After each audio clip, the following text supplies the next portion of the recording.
guys, as you can see, it's a complete mess. I'm just getting ready to go out for another crawl with T-Man.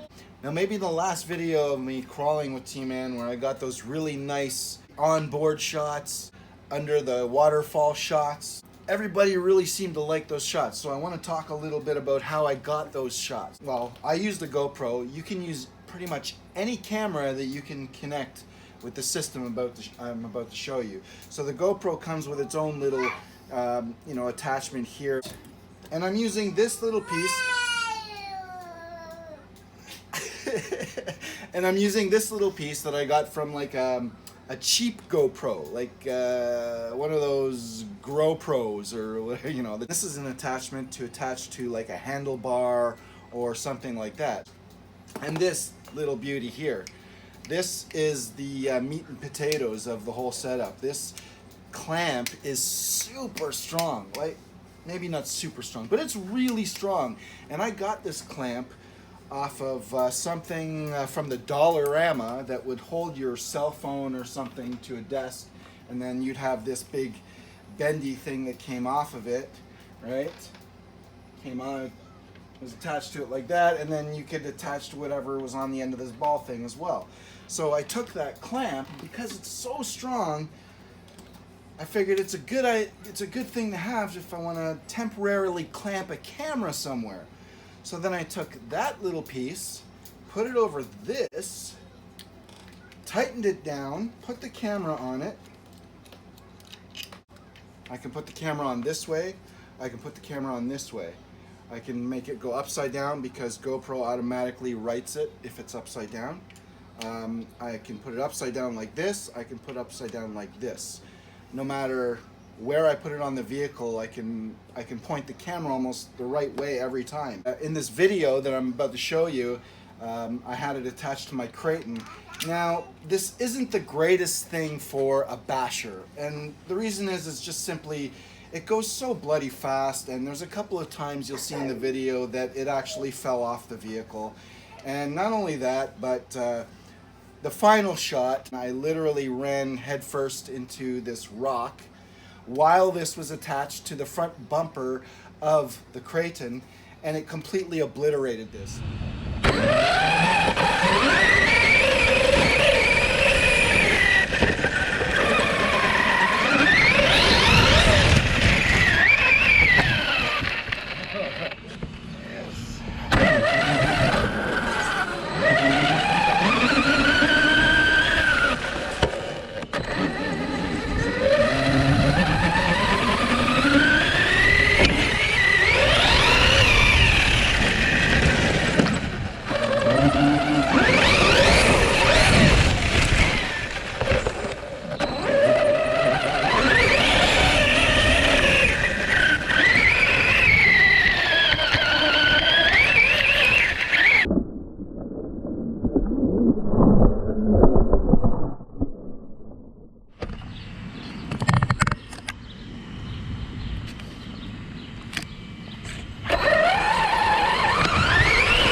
the different gearing, and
this is one of the greatest things I come up with, I think.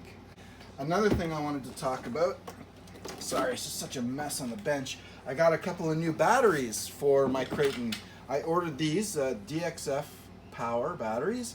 They've been around for a good 13, 14 years.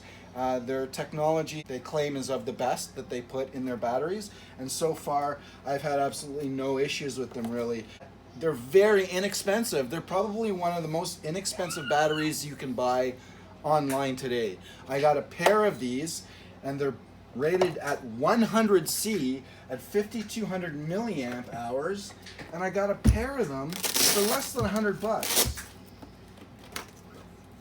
And I put my IC5 connectors on them, and they come with these straps too, and they're awesome. Hard case. You can't beat the price, honestly. If you've got a 6S vehicle, forget about 6S batteries, because they're so bloody expensive, especially if you want the high C with anything higher than 5,000 milliamp hours. You're going to be paying like $250, $300 for a 6S battery that's that kind of rated. And I got two of these 3S at 5,200 milliamp hours, 100C for less than $100. That's a deal. Really happy about that. And I got them off Amazon, so they came really quick. I got the free shipping, and it only took like 3 business days to get them from Amazon. Very, very happy about those. So enough of my babble. I got to get back to work. I got to get this thing ready for the trail today. Oh, don't forget, hit subscribe, smash the bell, and give me a like, a thumbs up, or a thumbs down, whichever one. It's up to you.